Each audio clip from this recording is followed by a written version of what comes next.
Listo, comencemos con la clase de hoy. Ya terminamos de ver el teorema de cambio de variable, fue lo que vimos la vez pasada. Hoy comenzaremos con otro tipo de transformaciones que son un poco distintas y que no se pueden atacar, digamos, con la misma herramienta, ¿sí? Hay transformaciones como muy raras que requieren otro tipo de herramienta para atacar. ¿Ok?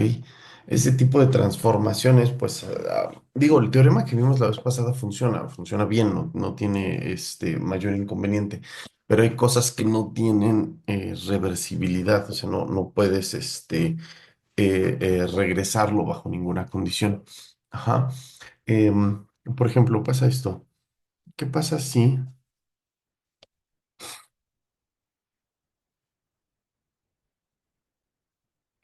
pasa si tenemos la siguiente función? ¿Qué pasa si tengo una función g de x, y que sea igual al máximo entre ambos valores? Ajá. Esta función tiene el enorme problema de que no tiene la forma reversible, no puedo invertirla. Y además, y si pudiera yo invertirla, también tendría el problema de que tampoco puedo derivarla. Esta función que tienen aquí, esta g de xy, es una función g del estilo de R2 a R, ¿no? Es una función que toma valores en R2 y va a dar a R, eso para empezar. Entonces habría que completarla. Entonces, si completamos y la completo de la forma tradicional, ¿no? Esta g de x, y igual a la primera entrada que sea el máximo entre x y la segunda entrada que sea igual a y. Ajá. Ahora, si la completo de esta forma, tengo un problema. Le voy a poner a esta G, como estrella para aclarar que es una diferente G, la que ya completa este asunto, ¿no? Entonces, el problema es que esto no arregla el detalle, no hay regreso. Ajá. Entonces, esta tiene dos problemas.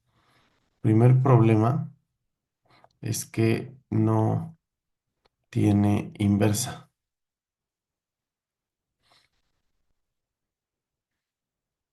Ajá. O sea, simplemente piensen en algo así. Ya les había yo comentado que esto de acá, pues es el equivalente a que les dé un vector llamado u, v, ¿no? Entonces, va un pequeño ejemplo, ¿no? ¿Qué pasa si u, v, bueno, u, w más bien, para usar la misma notación de la clase pasada, u, w. ¿Qué pasa si tengo un vector u, w y este vector, este vector de dos entradas, que es las que están ahí arriba, máximo y y, tuviera los valores 4,4? Ajá. Entonces, para regresarnos con la función inversa, g a la menos uno, pues bueno, lo primero es que y es igual a 4, ¿no? Y luego el máximo entre x y y es igual a 4. Entonces, ¿quién sería x? Pues bueno, la verdad es que x podría tener cualquier valor. Sí, x podría ser igual a 3, podría ser igual a 2, podría ser igual a 0, podría tomar cualquier número negativo. Y entonces aquí no tengo idea de qué valor tome x bajo este ejemplo. Obviamente en otro ejemplo en el que yo les diga, no, 3, digamos, esto toma el valor 5,4. Ajá, esto sí es reversible porque 4 es el valor de y, 5 es el valor de x porque sería el máximo. Pero si el máximo también lo toma y, no puedo encontrar el valor de x, ¿ok? Ese es un problema. Y el otro problema, es la derivada. Digamos, si yo trato de sacar una derivada parcial respecto de X o respecto de Y del máximo entre X y Y, esto de acá tiene un inconveniente. Esto no es fácil. Ajá, esta de acá no es fácil. Sí, puedo hacer algo ingenioso por ahí para sacar esa derivada y lo que sea, pero me queda un poco complicada, ¿no? A pesar de que, bueno, si resulta que sí encuentro una forma ingeniosa de obtener estas derivadas, de manera general, pues bueno, ya la hice, pero si no pues si no logro plantear la función de forma completa, pues bueno, el inconveniente es que va a ser suficientemente difícil para que eso sea un problema. Y luego, además de todo, ni siquiera tengo inversa. Bueno, por eso, para empezar, este es el problema principal, ¿no? Que no tengo una inversa a esta función. Podría yo completarlo con más valores, poniendo, por ejemplo, aquí una X, y entonces ya podría yo regresarme discerniendo quién de los dos de acá es el máximo y ya completarlo, pero me quedan demasiados inconvenientes, ¿no?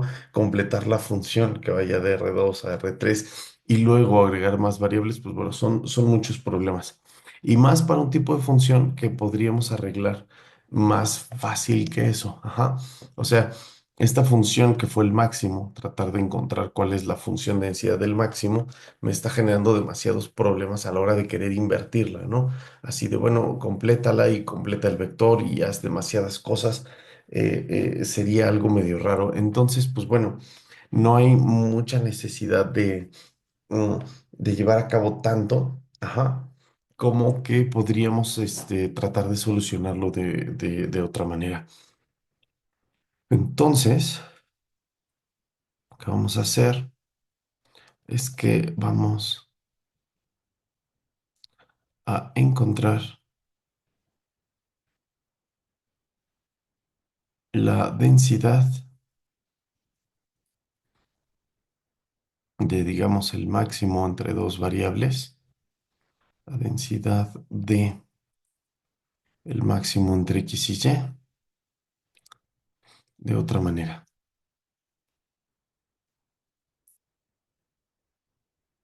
Ajá, ya que vimos que resulta que tiene sus inconvenientes ahí, yo no me quiero pelear con la derivada, no quiero estar completando tanto la función para poder tener mis inversas y lo que sea. Me va a causar muchos problemas hacer todo esto. Entonces, pues bueno, mejor tratamos de encontrar la densidad del máximo de una manera un poco diferente, ¿no? Vamos a ver qué podemos hacer para completar esta cosa. Pues bueno, entonces la técnica va a ser muy parecida cuando lo hicimos con las sumas. No sé si se acuerdan, pero cuando lo hicimos para calcular la densidad de una suma, tomamos a las dos variables, vimos que fuera menor o igual que una cantidad U, ajá, y de aquí trabajamos, ¿no? Hasta llegar a dar con el resultado. Lo primero que hicimos fue condicionar con una de las variables y luego marginalizar y así llegamos al resultado de la distribución de la suma y la fórmula de convoluciones. Ahora, lo que yo quiero hacer para este caso no es tanto llegar a marginalizar de esa forma, sino caracterizar a este máximo con su función de distribución y ver si podemos despegar. Entonces voy a hacer eso. Am, pues bueno, tomemos a dos variables, sean X y Y, variables aleatorias, ¿ok? Las que sean. Y U va a ser igual al máximo entre estas dos, ¿ok? Entonces, voy a tener la siguiente equivalencia. Si yo digo que U es menor que cierta cantidad U minúscula, esto pasa si y solo si ambas variables están por debajo de esa cantidad. ¿Ok? Esta equivalencia de eventos que les estoy poniendo es la clave de todo lo que vamos a hacer. Si yo digo que el máximo está por debajo de cierto valor, esto me da información de todos los demás elementos del vector. Entonces, si el máximo es menor que 7, pues ambos son menores que 7. Y si ambos son menores que 7, el máximo también lo es. ¿sí?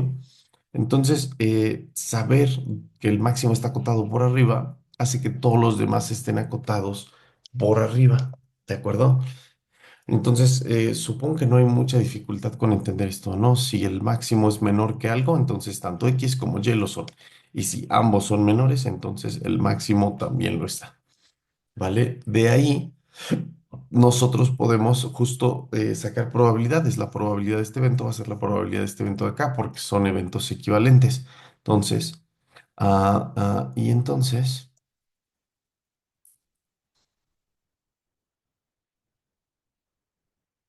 pues bueno, la probabilidad de que la variable U sea menor o igual que U minúscula es la probabilidad de que pase el evento conjunto, es decir, X sea menor o igual que U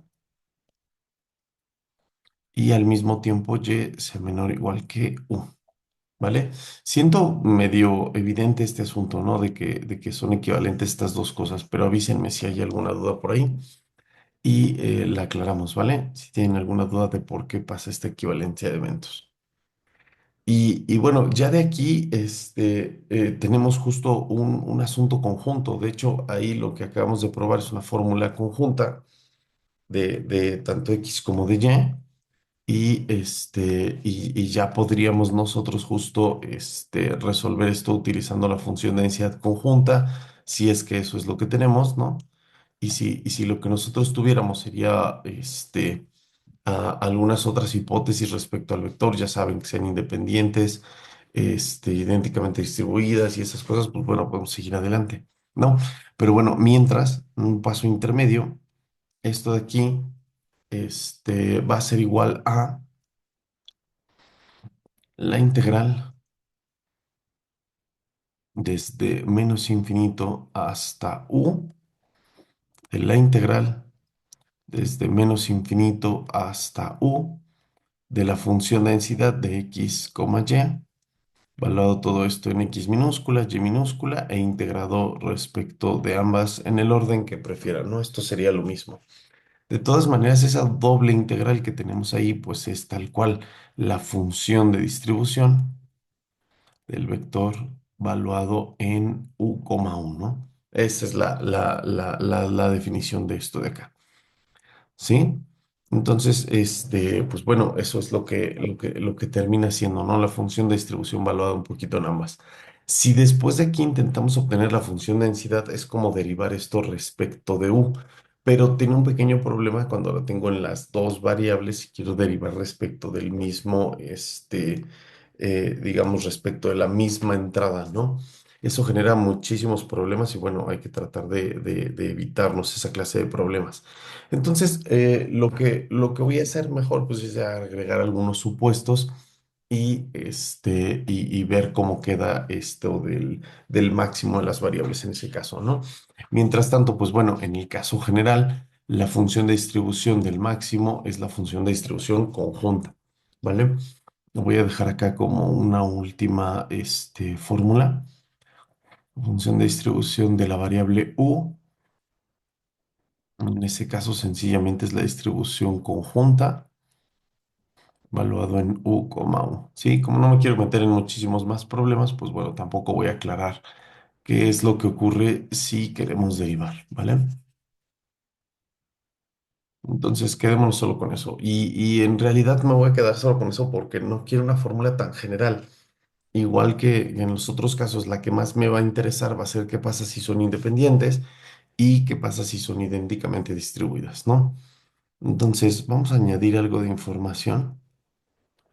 Ahora, si X es independiente de Y tienen la misma distribución,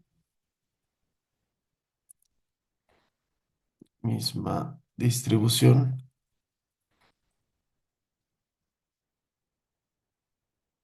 recuerden esto en el sentido de que X es igual en distribución a Y, que tienen la misma función de densidad o que tienen la misma función de distribución, ¿no? Entonces, si esto pasa, va a pasar que la función de distribución, esta de acá, o digamos desde esta probabilidad, se va a poder abrir como el producto de las probabilidades, ¿no?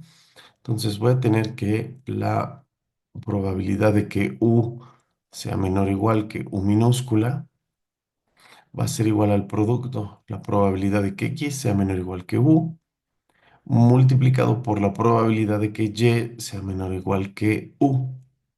Ajá. Esto porque son independientes, entonces la probabilidad de algo conjunto es el producto de las probabilidades. Cada pedazo de lo que tengo ahí, esto es la función de distribución, perdón, de X valuado en U, multiplicado por la función de distribución de Y valuado en U, y resulta que ambas distribuciones son iguales porque son idénticamente distribuidas las variables. Entonces esto me quedaría algo así como F valuado en U y esto elevado al cuadrado. ¿De acuerdo? Recuerden que tienen la misma distribución como X es igual en distribución a Y. Entonces la función de distribución de X es igual a la función de distribución de Y y digamos le voy a poner el nombre sencillamente f de u. ¿Ok? Y por lo tanto me queda la distribución elevada al cuadrado aquí.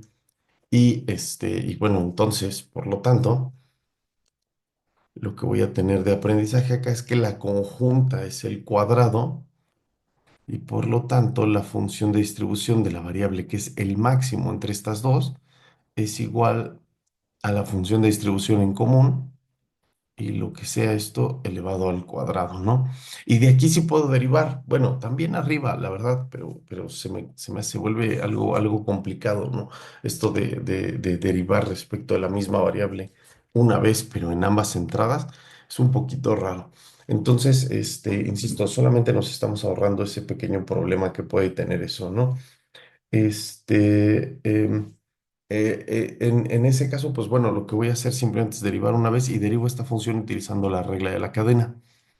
Al derivar esa función utilizando la regla de la cadena, pues lo que me va a quedar es que la función de densidad del máximo, evaluado digamos en U, va a ser igual a dos veces la función de distribución común, valuado en U, y por la regla de la cadena multiplicado por la derivada de lo de adentro, ¿no? Entonces me queda la función de densidad común, valuado en U. Y listo, ahí está nuestra fórmula. En este caso está súper fácil, ¿no? Queda muy simple. De hecho, mucho más simple que estar intentando atacar el problema utilizando lo del el teorema, el teorema fundamental, ¿no? El teorema de cambio de variable, perdón. Entonces, si intento hacer ese teorema y completar la función y hacer varias cosas, pues como que se me va a complicar muchísimo más que si simplemente hago esto que les acabo de mostrar acá, ¿no? Como que queda muchísimo más sencillo, pienso yo. ¿Vale? Entonces, pues bueno, ahí está la fórmula de la función de densidad del máximo de dos variables y de la misma forma, pues podríamos nosotros buscar la del mínimo y la de más, ¿no? Entonces, pues bueno, les dejo esto un pequeño instante por si están terminando de copiar o por si tienen alguna duda y ahorita paso a ver la del mínimo, ¿no? Para que chequemos el otro caso.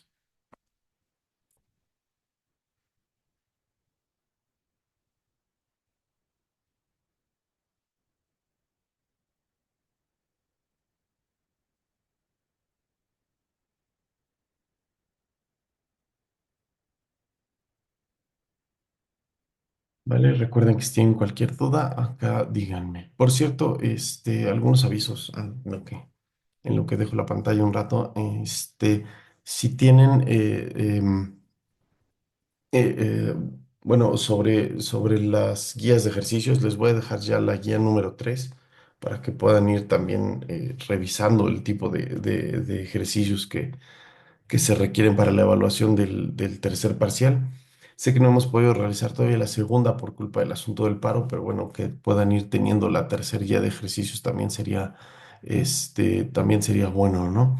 Entonces, les dejo la tercera guía de ejercicios al rato, ya para que puedan trabajar un ratito con ella y darse una idea más o menos de cómo viene, ¿no? Em, Respecto a a las evaluaciones, pues bueno, otra vez hasta que tengamos algo de certeza y podamos tener idea de cuándo volveremos, pues hasta ese momento será que podamos hablar al respecto, ¿no? Mientras tanto, pues todo sigue igual.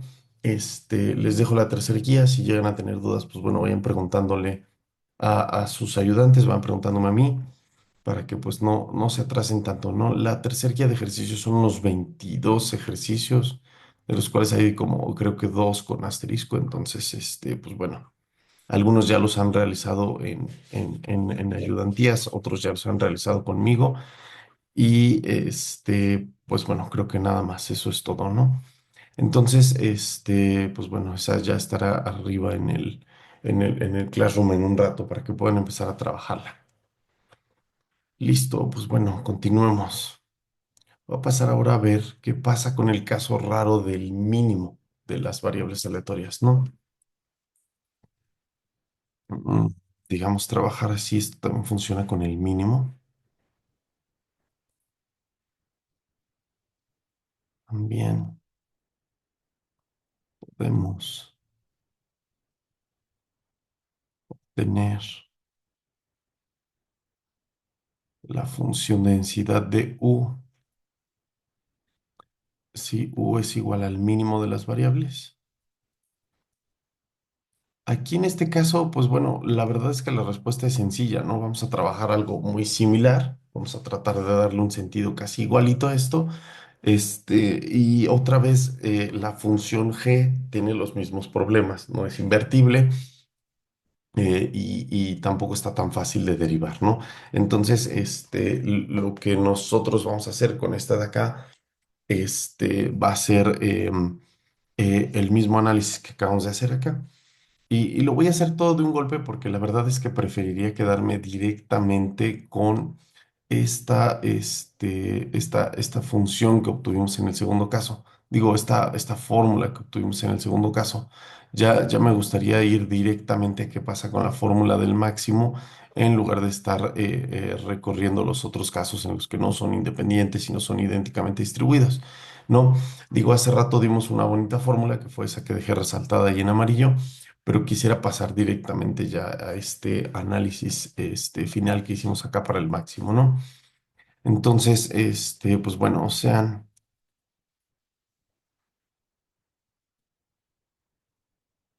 X y Y, variables aleatorias independientes e idénticamente distribuidas, ¿no? Ya saben lo que eso significa. Tienen la misma distribución y además son independientes, igual que las últimas que tomamos hace rato.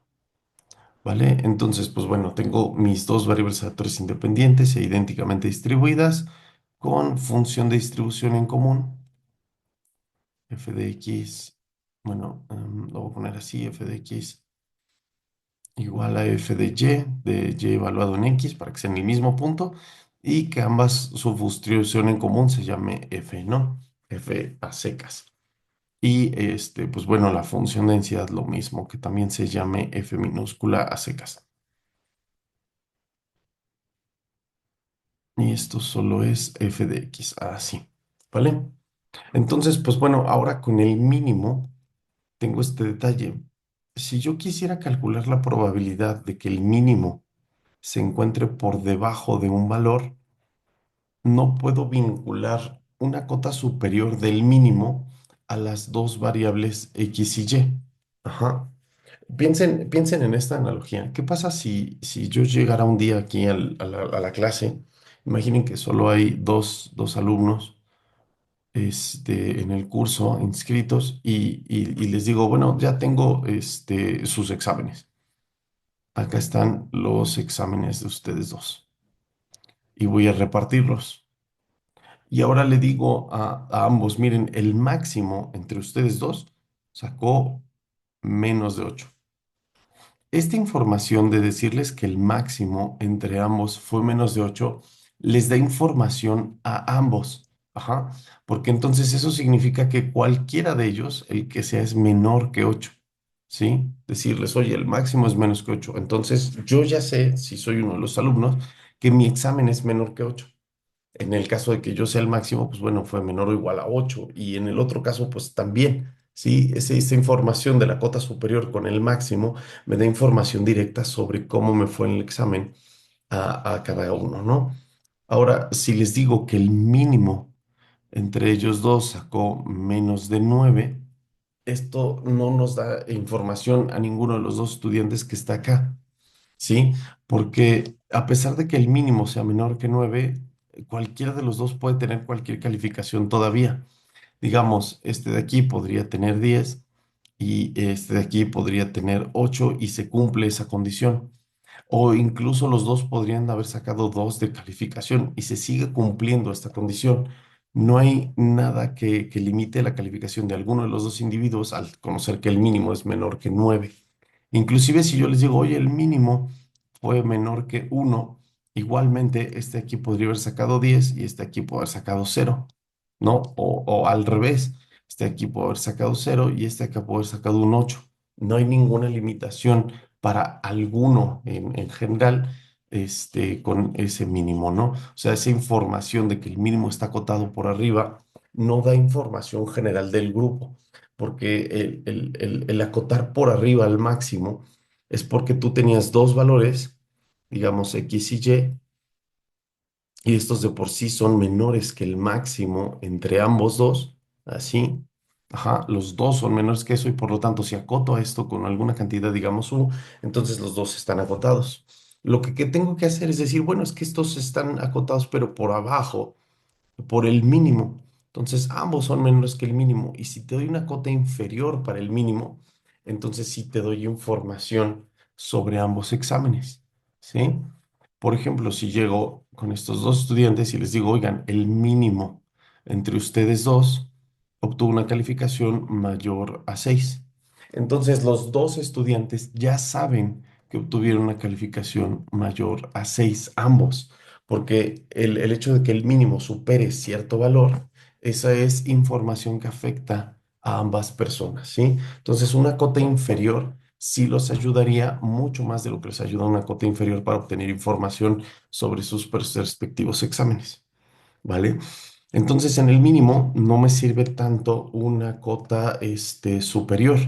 Pero bueno, aquí está la función de distribución. Me gusta tenerlo en términos de la función de distribución para poder trabajar con esto. Entonces, voy a seguir trabajando con la función de distribución, pero la voy a calcular como uno menos la probabilidad de que U sea mayor que U minúscula. ¿Sí? Al momento de pasarlo de esa forma, me va a quedar muchísimo más fácil el trabajo, porque esta información sí es información de ambas variables y de todas maneras estoy calculando la función de distribución. De todas maneras estoy calculando la función que yo quiero calcular. Entonces, esto va a terminar siendo uno menos la probabilidad de que X sea mayor que U y al mismo tiempo Y sea mayor que U. ¿Sí? Recuerden, si el mínimo es mayor que algo, entonces ambas variables son mayores que eso, ¿no? Y el regreso también es válido. Y es porque estos dos eventos, este y este de acá, son equivalentes, ¿no? Acotar al mínimo es acotar a ambas variables.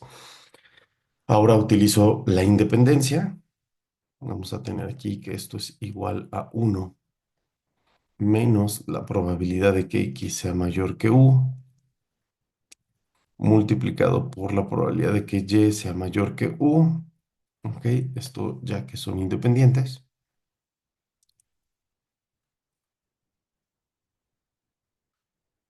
ya que son independientes, ok. Y después voy a utilizar que son idénticamente distribuidas. Esto es la función de distribución de la variable X,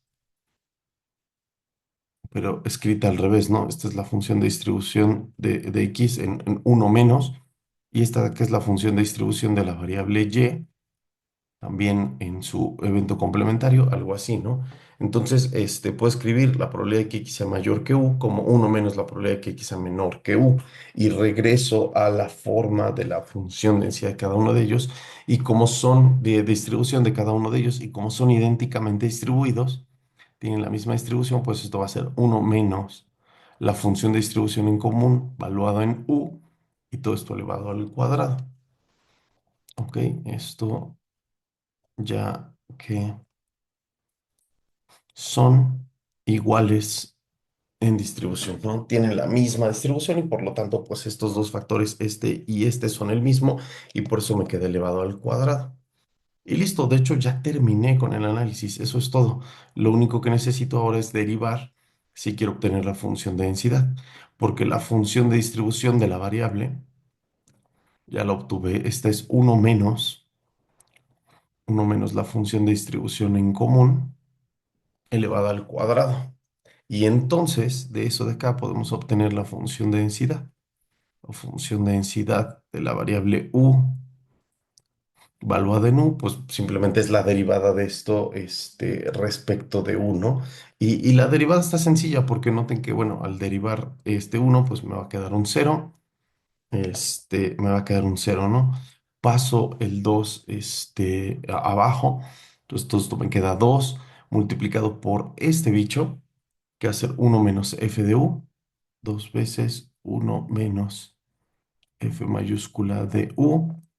No se me olvida que aquí tengo un signo menos, además, entonces debería estar multiplicado esto por menos, pero al momento de multiplicar por la derivada de lo de adentro, pues el uno otra vez se me va y me queda menos la derivada de la f mayúscula.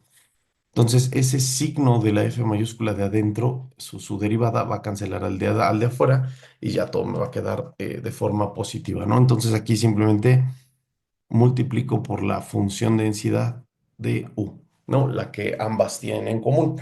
Esta es la función de distribución, esta es la función de densidad de las variables X y Y.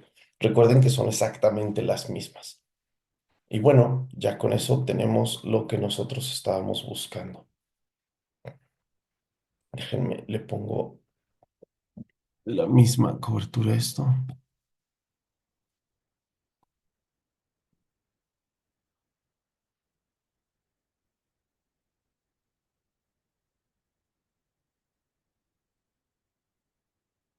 Del que tenía allá arriba. Entonces, nada más denme chance de colocarlo aquí.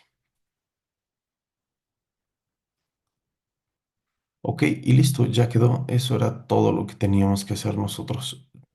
Simplemente vincularlo a un evento que ahora tuviera sentido, que en este caso fue el menor, el mayor que para el mínimo.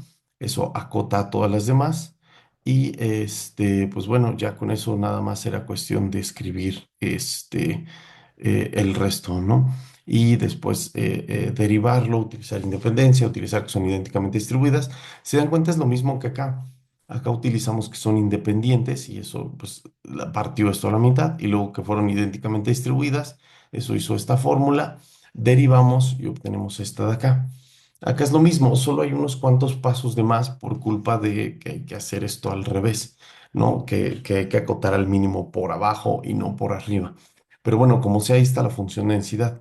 Si se dan cuenta, son muy similares, ¿no? De este lado tengo dos veces la función de distribución por la densidad y acá tengo dos veces la supervivencia por la densidad. Es casi la misma fórmula, solamente el único inconveniente es que en una queda la distribución y en otra queda la supervivencia, ¿no? Uno menos la F correspondiente.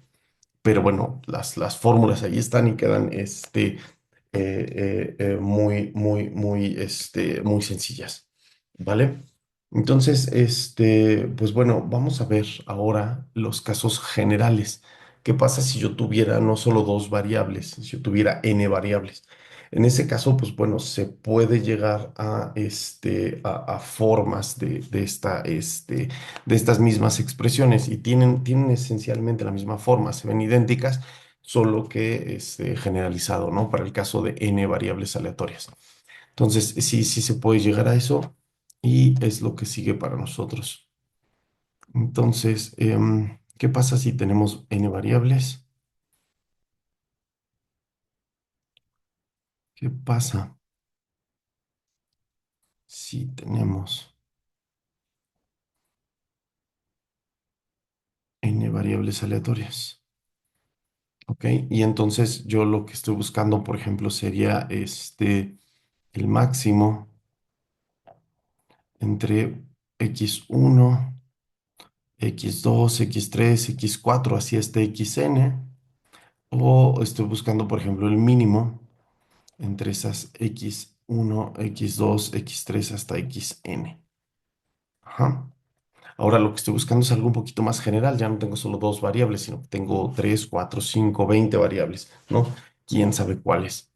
Este, pues bueno, hay una consecuencia un poquito indirecta de tomar en vez de tomar dos variables, tomar tres o más.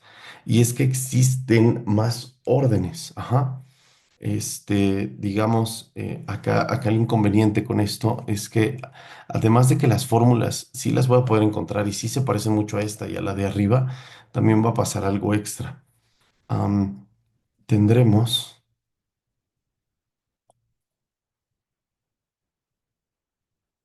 más lugares en el orden.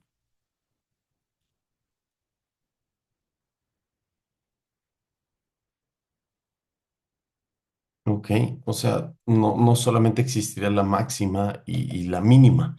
En realidad, si yo tengo tres valores, por ejemplo, si yo tengo los valores 8, 2 y 16, ajá, estos los puedo ordenar y digamos, hay un máximo que es igual a 16, hay un mínimo que es igual a 2 y hay un valor intermedio que es igual a 8.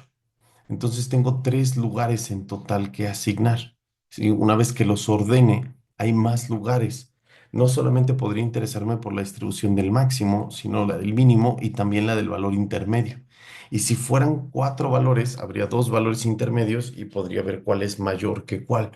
Si se entiende, al momento de ordenarlos, no solamente quedan máximos y mínimos, sino que también quedan un montón de valores intermedios ahí adentro. Entonces, si son n, pues voy a tener un total de n valores a la hora de ordenarlos. Y les tengo que poner nombre a estas cosas para no confundirme y saber con qué estoy trabajando. Bueno, esas cosas se llaman estadísticas de orden.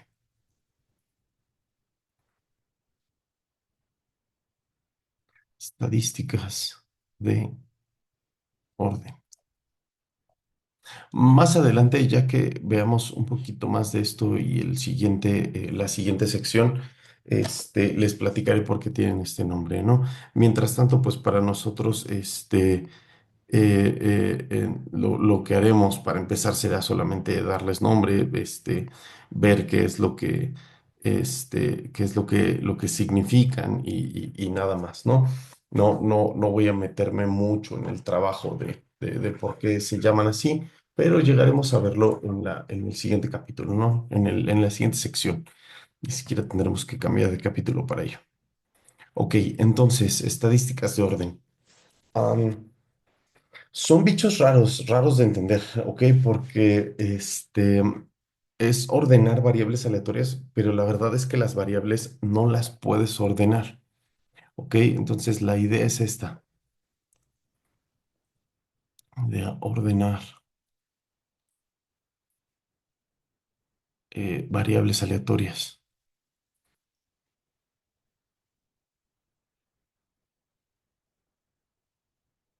Justamente decir, bueno, cuál es la máxima, cuál es el mínimo, cuál es el segundo lugar, cuál es el tercer lugar y esas cosas.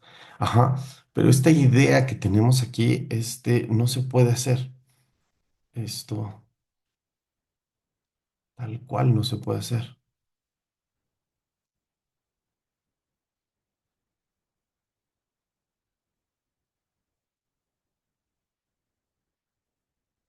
¿Sí? Digamos, en el sentido de que yo no puedo saber cuál es el máximo y cuál es el mínimo. Por ejemplo, un ejemplo muy sencillo, para que entiendan que no se puede hacer directamente. No directamente, tengo que darle la vuelta. Si X y Y son iguales al resultado de un dado,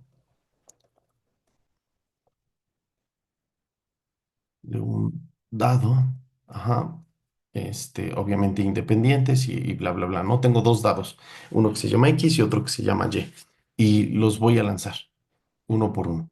Entonces los lanzo. Mi pregunta es, antes de lanzar estos dados, ¿X es mayor que Y? luego Y es mayor que X. Ajá, esta duda es interesante porque entonces, con esa respuesta yo podría saber quién es el máximo entre X y Y. Ajá. Si yo supiera quién es el máximo, pues les pongo un orden y ya está. Y digo, ah, mira, X es menor que Y y listo, ¿no? Con variables aleatorias no puedo hacer esto porque no son números reales, son funciones. Ajá. Hace rato yo les decía, bueno, si tienes el conjunto, que creo acordarme era así, y lo quieres ordenar,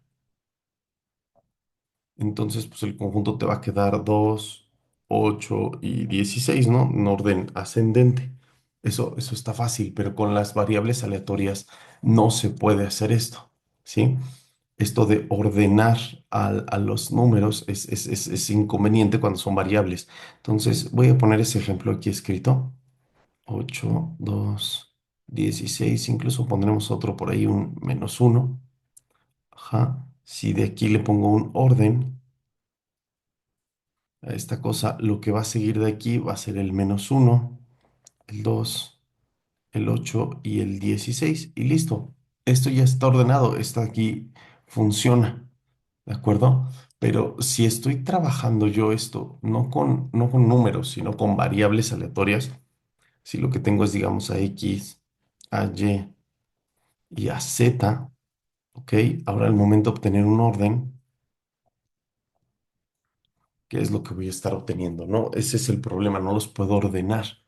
Entonces, como no los puedo ordenar a ellos, en realidad lo que quiero saber es cómo son, una vez que los ordene, las variables que toman ese puesto. Ajá.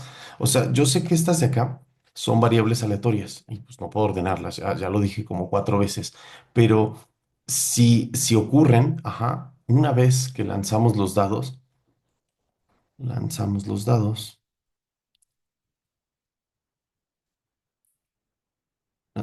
dados y entonces X supongamos que tomó el valor 3 y Y supongamos que tomó el valor 6, ¿no? Entonces, en este caso, ajá, una vez ocurrido ese lanzamiento, pues bueno, X igual a 3, sabemos que es menor que Y igual a 6, ajá, y bueno, por lo tanto, pues el máximo entre estas variables, pues va a ser igual a 6 en esta realización, ¿no? Fue 6 y el máximo fue justamente Y. Ajá, pero si vuelvo a lanzar los dados, el máximo no necesariamente se va a conservar siendo Y. El máximo ahora puede ser X y puede tomar otro valor.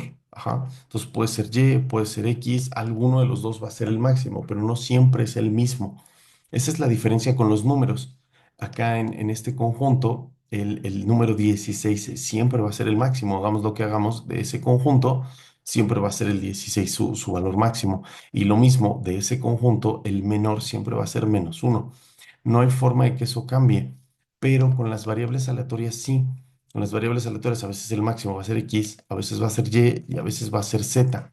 Mucho más si son idénticamente distribuidas, ¿no? Si fueran variables muy especiales, pues bueno, tal vez sí hay un claro máximo, pero en general no. En general, pues alguna de las tres va a ser el máximo y luego eso puede llegar a cambiar, ¿no?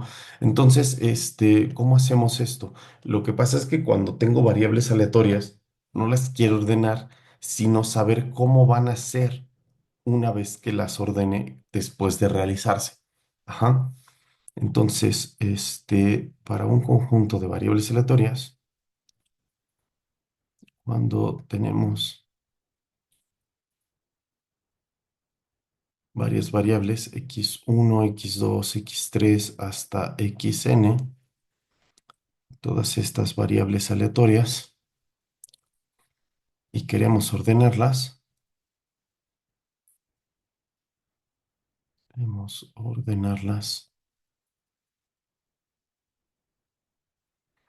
En este caso, nosotros, no buscamos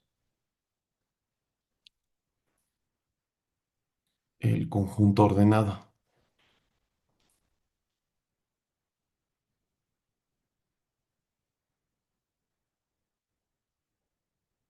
sino que estamos buscando. si no queremos saber cómo serán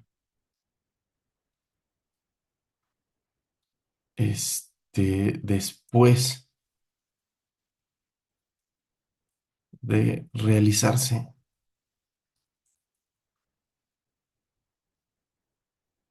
y ordenarse. Ajá. Entonces, obtengo la realización 3,6 y luego el máximo es 6. Y de hecho el orden me queda 3,6 en el sentido de que va primero el 3 y luego va el 6.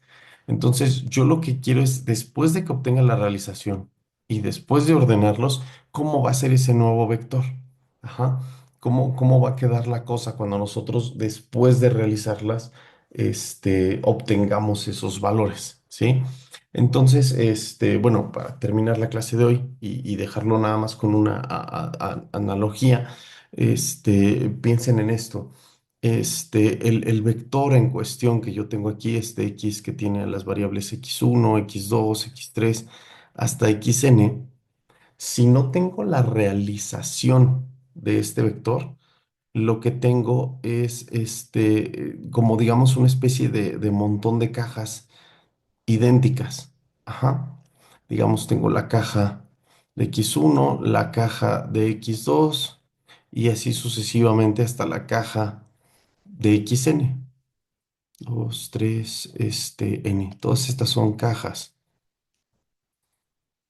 Y entonces piensen en esto, tengo un montón de números allá adentro. Ajá, tengo un montón de valores, pero no sé qué son porque son cajas.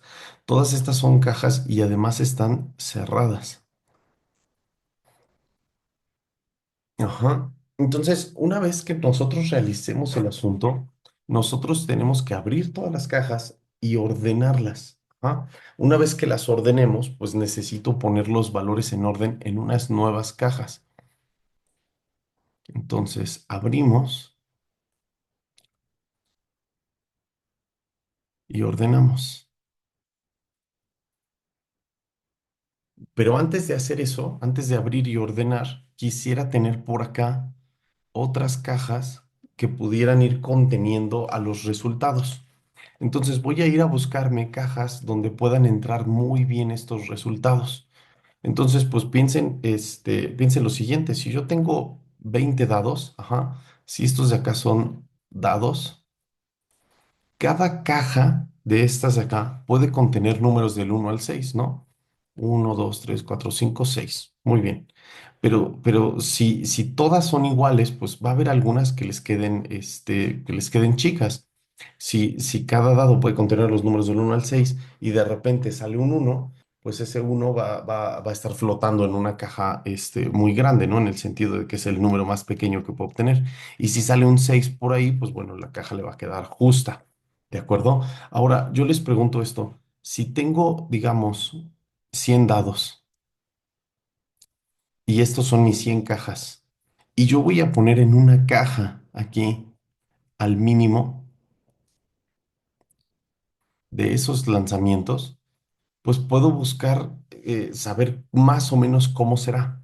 No sé cuál es, porque eso va a cambiar, ya lo dije varias veces acá, pero sí tengo una idea de cómo será. Si tengo 100 dados, lo más probable, lo más seguro, es que el mínimo sea igual a uno. Eso es prácticamente seguro. Y además el máximo es igual a 6. Hay muy pocas probabilidades de que esto no ocurra. ¿Sí? Entonces, la caja del mínimo, yo estoy esperando que sea un uno, quizá un 2, ¿no? A lo más. Entonces le pongo una caja chica. Y luego pongo una caja un poquito más grande para el segundo lugar. Y luego pongo una caja un poco más grande para el tercero. Y así sucesivamente hasta llegar a la caja más grande que pueda tener, que puede contener al 6 o quizás al 5 en todo caso, ¿no? Y ya ordeno estas cajas, pero justo con el sentido de qué podría tener. Ajá. Las cajas tienen ciertos tamaños pensando en qué valores podrán llegar a tener,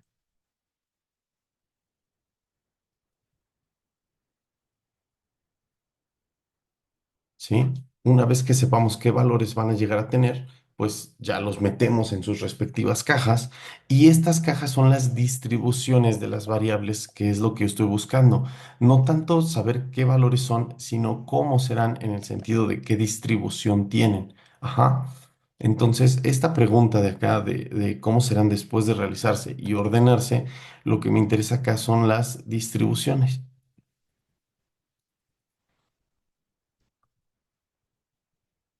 No tanto el valor mismo, sino qué distribución tiene. Piensen que acá arriba lo que nosotros hicimos fue obtener la distribución del máximo de las variables y la del mínimo, pero nunca pasó que yo dijera, bueno, es que el máximo de estas dos variables, pues bueno, fue igual a X. No, puede ser igual a X o puede ser igual a Y. La cosa es cómo se distribuye, pues bueno, depende de la realización y obtuvimos esta fórmula. Y de manera más general, pues bueno, esta fórmula particular, más bien esta otra que está aquí en rojo, ¿no? Entonces tenemos esta fórmula que me dice cómo se distribuye el máximo, ¿sí? Pero no me dice quién de los dos es el máximo, solo qué caja va a tener, qué forma tiene su caja. Y es que una de las cajas es pequeña y la otra es la más grande, justo para contener a cada uno de los valores. Otra vez, piénsenlo un poquito como los dados que les estoy diciendo, ¿no? Entre más dados tengamos, más claro nos va a quedar cómo es el orden de las cajas. Si yo tuviera otra vez 100 dados, entonces, el mínimo de esos 100 dados, pues yo espero que sea igual a uno, quizá en un evento raro igual a 2. Y el máximo entre esos 100 lanzamientos, yo espero que sea igual a 6 y otra vez quizá en un evento raro 5, ¿no? Pero no voy a esperar menos, no voy a esperar que sea igual a uno. Entonces la caja donde voy a poner el máximo no puede ser igual a estas que tienen para contener números del 1 al 6. Ajá, sino que en el mínimo voy a poner una que nada más pueda contener máximo al 2 y ya está, ¿no? Y obviamente voy a cambiar la forma de esas cajas si tengo 1000 dados. Si tengo 1000 dados, pues ya le quito estos O's y estoy seguro que el mínimo y el máximo pues van a ser 1 y 6, ¿no? Si son dados justos, sería un evento muy raro el 2, ¿no? Entonces, pues prácticamente me quedo con cajas así. Pero bueno, ¿cómo van a ser las intermedias? El segundo, el tercer lugar, el cuarto lugar, esas sí tienen que contener más posibilidades, ¿no? Números más cercanos a números entre 1 y 6 y no exactamente el 1 y no exactamente el 6 sino ya una variación ahí que tenga sentido, ¿no? Bueno, ya por último, estas de acá también son cajas cerradas. El asunto es que una vez que las abramos y las ordenemos, tengamos por ahí dónde colocarlas, ¿sí? Y entonces, al abrirlas y colocarlas en algún lugar, espero yo ya tener las cajas listas para obtener esos lugares, ¿no? No es que las abra, las ordene y luego vea cómo es la caja. Nosotros queremos ver cómo es la caja antes de abrirlos, ¿ok? Entonces, como conclusión, final de aquí es que queremos saber cómo son las cajas,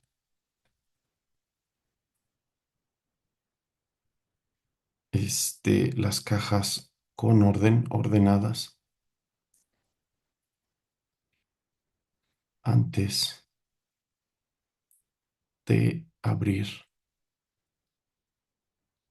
las otras. ¿Ok? Antes de abrir estas, me gustaría saber cómo son estas cajas ordenadas. E insisto, es algo que ya hicimos con lo de mínimos y máximos, ¿no? Entonces, eso es lo que nosotros buscamos y de eso se trata esto de estadísticas de orden. Y de hecho ya resolvimos buena parte de los problemas de estadísticos de orden con el máximo y el mínimo. Ahora, lo que voy a hacer es unos bonitos teoremas que me digan cómo se ve la distribución del segundo, del tercer lugar, del cuarto y del iésimo lugar, ¿vale? Pero bueno, eso lo empezamos a ver mañana. Terminamos por hoy. Voy a detener la grabación y eso es todo, ¿vale? Nos vemos mañana.